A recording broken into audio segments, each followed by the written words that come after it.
আসসালামু আলাইকুম। খাদ্য অধিদপ্তর 14 জানুয়ারি 2022 অনুষ্ঠিত ইস্পামেনের এমসিকিউ পরীক্ষা হয়েছে।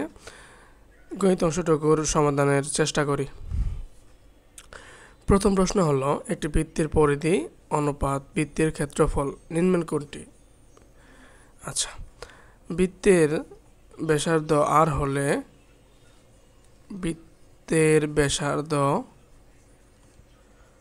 ইকুয়াল আর হলে আমরা জানি যে বৃত্তের পরিধি সমান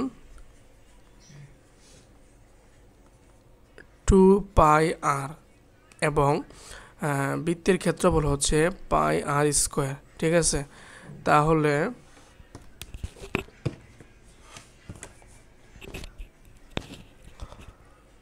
টু পাই আর অনুপাত পাই আর স্কোয়ার, ঠিক আছে, ডিভাইডেড বাই লেখা যায়, ভাগাকারে লেখা যাবে 2 pi r divided by pi r square. Pi pi কাটা যাবে আর কাটা যাবে, থাকবে একটা, ইকুয়াল 2 ডিভাইডেড বাই হচ্ছে আর ইকুয়াল 2 অনুপাত আর। দ্বিতীয় প্রশ্ন, এ অনুপাত বি ইকুয়াল 3:6 এবং বি অনুপাত সি ইকুয়াল 12:16 হলে এ অনুপাত সি সমান হোয়াট? এখন আমরা দেখি যে 2 অনুপাতে কিন্তু বি এর মান ভিন্ন, তাহলে আমরা লিখতে পারি যে এ অনুপাত বি ইকুয়াল 3:6, হ্যাঁ, equal A divided by B equal 3 divided by হচ্ছে 6 এবং বি অনুপাত সি ইকুয়াল 12:16 বা B by C equal 12 divided by 16। আমরা সহজভাবে প্রথম অনুপাতের যে বি এর মান, এটা আমরা দ্বিতীয় অনুপাত দ্বারা গুণ করে দিতে পারি লবহরে, এবং দ্বিতীয় অনুপাতের যে বি এর মান আছে সেটা আমরা প্রথম অনুপাতে লবহরে গুণ করে দিলেই হয়ে যাচ্ছে। কিভাবে? হ্যাঁ, 3 গুণন 12 36 এবং 6 গুণন 12, 6 বারোতে হচ্ছে 72 আর 3 বারোতে হচ্ছে 36 এবং এই দ্বিতীয় অনুপাতে আমরা 6 দ্বারা গুণ করে দিব 6, তাহলে 6 বারোতে হচ্ছে 72, 6 ষোলোতে হচ্ছে 6 10 60, 6 36 96। আমরা একটু দেখি যে এখন কিন্তু অনুপাতে বি এর মানটা মানে সমান হয়ে গেছে, তাহলে লাগবে আমাদের এ অনুপাত সি। এ অনুপাত সি ইকুয়াল 36 অনুপাত 96। এখন আমাদের প্রশ্নে কিন্তু তো মানে প্রশ্নে এত কিছু নাই, অ্যান্সারে 6 16 আছে, 3 2 আছে, 2 3 আছে, 4 3 আছে। আচ্ছা, এটা আমরা 6 দ্বারা যদি ভাগ করি তাহলে হবে 6 6 36 এবং 6 ষোলোতে 96। ঠিক আছে, এই অ্যান্সারটা, এটা একবার সমাধান হয়েছিল সাউন্ড প্রবলেমের জন্য, এটা ক্লিয়ার শোনা যায় নাই, দ্বিতীয়বার রেকর্ড করার জন্য অ্যান্সারটা থেকে গেছে, তো আমি সেটার ব্যাখ্যা দিয়ে দিচ্ছি। তাহলে আমাদের এ অনুপাত সি ইকুয়াল 6:16। আচ্ছা, একটি সংখ্যার দ্বিগুণের সাথে 3 গুণ যোগ করলে 2 হয়, সংখ্যাটি কত?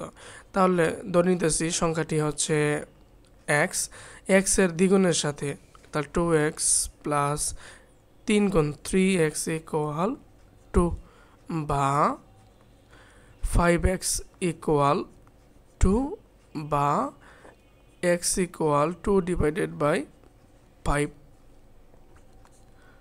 0 0 2,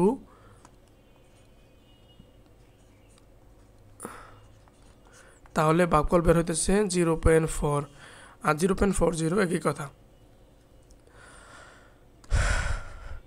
a প্লাস বি ইকুয়াল √16 এবং a মাইনাস বি ইকুয়াল √9 হলে 4ab ইকুয়াল হোয়াট? এখন আমরা জানি যে 4ab ইকুয়াল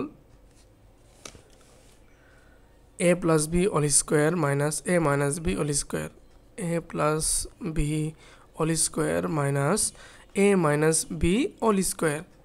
ওকে, তাহলে √16 স্কোয়ার মাইনাস √9 স্কোয়ার, তাহলে স্কোয়ার আর √, কাটা গেলে থাকবে হচ্ছে 16 মাইনাস 9, 16 থেকে 9 বাদ দিলে হচ্ছে 7 অ্যান্সার।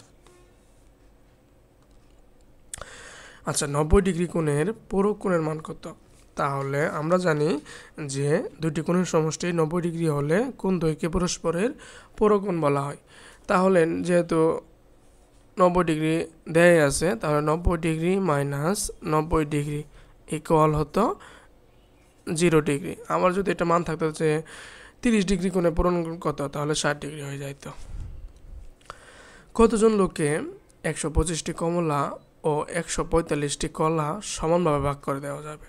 আচ্ছা, এইসব অঙ্কগুলোর ক্ষেত্রে আমাদের এই যে সংখ্যাটা দেওয়া থাকবে, এই সংখ্যাটাকে গসাগু করতে হবে, আর গসাগুর সংখ্যায় গসাগুই হবে নির্ণেয় লোকের সংখ্যা। আমরা ইউক্লিডীয় পদ্ধতিতে করতে পারেন, এটাই আমার কাছে ভালো লাগে। কয়েকটা সংখ্যা থাকলে আমি এটাই করি। 5 5 25 হচ্ছে 125, 5 5 25, এবং 145 আছে 5 2 বার 10 4 আর 5 45, 5 নং 45। তাহলে আমরা এখন একটু দেখি যে 125 এবং 145-এর গসাগু কত। একমাত্র 5 আছে, তাহলে হচ্ছে 5, অর্থাৎ 5 জন লোকে 125টি কমলা ও 145টি কলা সমানভাবে ভাগ করে দেওয়া যাবে। একটি সমকোণী ত্রিভুজের ভূমি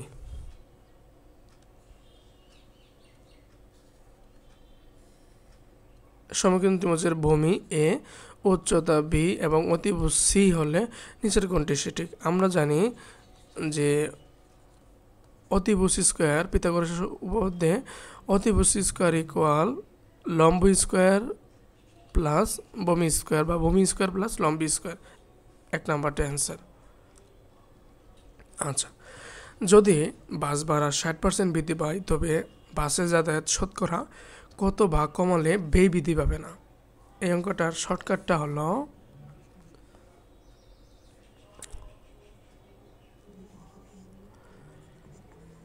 100 into X divided by 100 plus minus X. এখন যদি বাস ভাড়া বৃদ্ধি পায় বা কোনো কিছু বৃদ্ধি পাইতেছে, তেলের মূল্য, ডালের মূল্য ইত্যাদি, তাহলে আমরা কি প্লাস বসাবো, এবং যদি হ্রাস পাই মাইনাস বসাবো। তাহলে 60 ইন্টু 100 ইকুয়াল 6000 ডিভাইডেড বাই 160, যেটা ভাগ করলে আসবে 37.5, এবং পার্সেন্ট আছে ডান পাশে, যেহেতু আমরা 100 দ্বারা গুণ করে নিয়েছি। ক্লিয়ার? খুব অল্প সময় করা যায় এটা। 60 কোন সংখ্যার 80%? ধরে নিলাম যে এক সংখ্যার 80% হচ্ছে 60, অর্থাৎ 60 সমান এক্স এর 80% সমান 80x ডিভাইডেড বাই 100,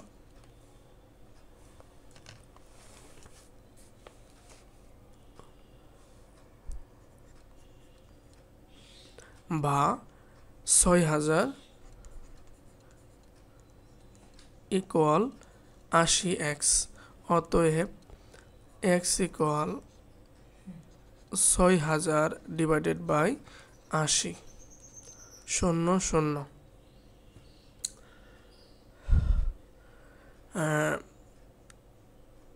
7 8 56, হাতের থাকে হইল 4 40, 5 8 40, অর্থাৎ x ইকুয়াল 75। 1 কুইন্টাল চালের দাম 2000 টাকা। এখন বলছে যে কেজি প্রতি 5 টাকা বাড়লে বর্তমানে 1 কুইন্টাল চালের দাম কত? আচ্ছা, 1 কুইন্টাল চালের দাম কত হবে? 2000 টাকা কিন্তু থাকবেই। তারপরে হচ্ছে প্রতি কেজিতে 5 টাকা। তাহলে আমরা জানি যে 1 কুইন্টাল সমান হচ্ছে 100 কেজি। তাহলে 1 কেজিতে বৃদ্ধি পায়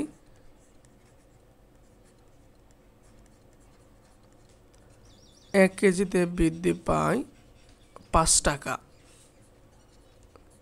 অতএব 100 কেজিতে বৃদ্ধি পায় ইকুয়াল কত হবে? 500 টাকা। তাহলে বৃদ্ধি পাইছে 500 টাকা, আর চালের দাম আছে 2000 টাকা, ইকুয়াল 2500 টাকা। ঠিক আছে,